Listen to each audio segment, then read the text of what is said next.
أعوذ بالله من الشيطان الرجيم.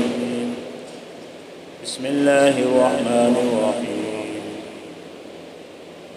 فذلك برهانان من ربك إلى فرعون وملئه إنهم كانوا قوما فاسقين.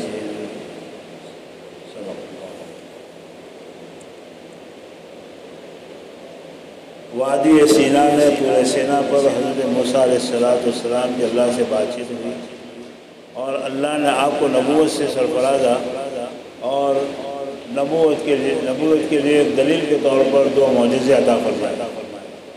ایک تو جو لکڑی آپ کے پاس تھی جب آپ اللہ کے حکم سے زمین کو رکھتے تھے تو بہت بڑا اژدہا بن جاتا، اور دوسرا کہ آپ اپنے ہاتھ کو گریبان میں ڈال کر بغل میں دباتے تھے تو اس کی وجہ سے اس میں سے روشنی پیدا ہو جاتی.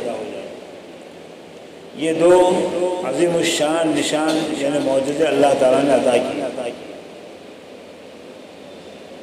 اس لیے کہ علماء نے لکھا ہے کہ معجزہ نبوت کی پیٹھ پر ایک بہت بڑی دلیل ہوتی ہے.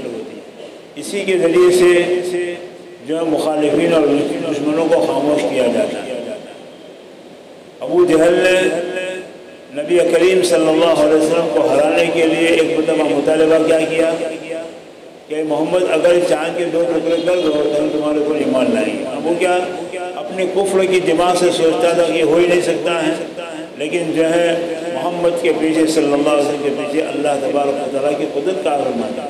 تو آپ نے جبل ابو قبیس کے وہاں پر جا کر جو حرم سے بالکل قریبی ہے آپ نے ایک اشارہ کیا اور اس اشارے کی بنیاد کے اوپر چاند کے دو ٹکڑے ہو گئے. ایک پہاڑ کی اس طرف گیا، دوسرا پہاڑ کی دوسری طرف، اور فقط مکہ والوں نے دیکھا ہی نہیں بلکہ پوری دنیا نے دیکھا. تو معجزہ ایسا ہی ہوتا ہے کہ اللہ کی طرف سے نبوت کی پیٹھ پر دلیل ہوتی ہے، نبوت کی صداقت اور سچائی کی دلیل ہوتی ہے. تو اللہ تبارک و تعالیٰ کو چونکہ موسیٰ سے کام لینا تھا اور فرعون جیسے ظالم کے مقابلے میں کھڑا کرنا تھا. اس سے ظاہر بات ہے کہ فرعون اپنی دولت کے اور اپنے ملک اور حکومت کے نشے میں تھا، اس لیے کچھ بھی کر سکتا ہے، کچھ بھی جو مطالبہ کر سکتا ہے. تو اللہ تبارک و تعالیٰ نے دلیل کے طور پر یہ معجزے عطا فرمائے اور کہا کہ اب جاؤ یہ دونوں معجزے لے کر فرعون اور اس کی قوم کو ہدایت کا راستہ بتاؤ. ہدایت دینا تو اللہ کا کام، لیکن ہدایت کا راستہ بتانا انبیاء کا کام. چنانچہ اللہ تعالیٰ نے فرمایا کہ جاؤ اور فرعون کو اور اس کی قوم کو ہدایت کا راستہ دکھا. اس نے بہت سرکشی اور نافرمانی اختیار کر رکھی اور اپنے غرور اور تکبر کی بنیاد کے اوپر وہ بنی اسرائیل کے اوپر ظلم کر رہا ہے اور غلام بنا رکھا ہے. چنانچہ حضرت موسیٰ علیہ السلام نے اللہ تعالیٰ کی بارگاہ میں وہی بات بیان کی جو میں پہلے بیان کر چکا ہوں کہ اللہ تو مجھے فرعون کے پاس بھیجتا ہے، لیکن میں نے تو ایک فرعونی کو قتل کیا ہے، اس لیے کہ ایسا نہ ہو کہ مجھے قتل کر دے. لیکن اللہ تبارک و تعالیٰ نے حضرت موسیٰ علیہ السلام کے سینوں کو فراخ بھی کر دیا اور جو ہے آپ کی دعا کی بنیاد کے اوپر آپ کے بھائی حضرت ہارون کو بھی نبوت عطا فرمائی اور دونوں بہنوں کو کہا کہ تم دونوں کے دونوں جاؤ اور کچھ بھی گھبرانے کی ضرورت نہیں ہے. انتما ومن اتبعکم الغالبون، تم دونوں اور تم دونوں ہی نہیں بلکہ جو بھی تمہاری بات کا اتباع کریں گے وہی سربلند رہیں گے، وہی غالب رہیں گے. یہ اللہ کی طرف سے تسلی مل گئی آپ کو. چنانچہ اللہ تبارک و تعالیٰ کے حکم سے آپ مصر کی طرف روانہ ہوئے. چونکہ حضرت موسیٰ علیہ السلام نبوت کے منصب پر اور عہدے کے اوپر اللہ کی طرف سے مقرر ہوئے اور اللہ کے کلام سے آپ نے فیض حاصل کیا اور اسی طریقے سے دعوت اور تبلیغ کے حق کی بنیاد کے اوپر آپ کو خوشخبری بھی دی گئی کہ آپ جو غالب رہیں گے اور جو فرعون آپ کا کچھ بھی بگاڑ نہیں سکے. دیکھو اللہ تبارک و تعالیٰ کی قدرت یہ ہو کہ کبھی انسان اپنے گھر میں محفوظ جگہ پر ہوتا ہے. آج دیکھو دنیا کے جتنے بھی منسٹر ہیں وہ سارے کے سارے محفوظ جگہ میں ہوتے ہیں، لیکن اللہ تبارک و تعالیٰ کو جب کسی کو ختم کرنا ہوتا ہے تو اس کے گھر میں محفوظ جگہ پر ہوتے ہوئے بھی اس کو ہلاک کر دیتا ہے. اور کبھی انسان ہلاکت کے اسباب کے درمیان میں ہوتا ہے لیکن اللہ بچانا چاہے تو بچا سکتا ہے. فرعون جو ہے وہ اپنے محل کے اندر اپنی حکومت میں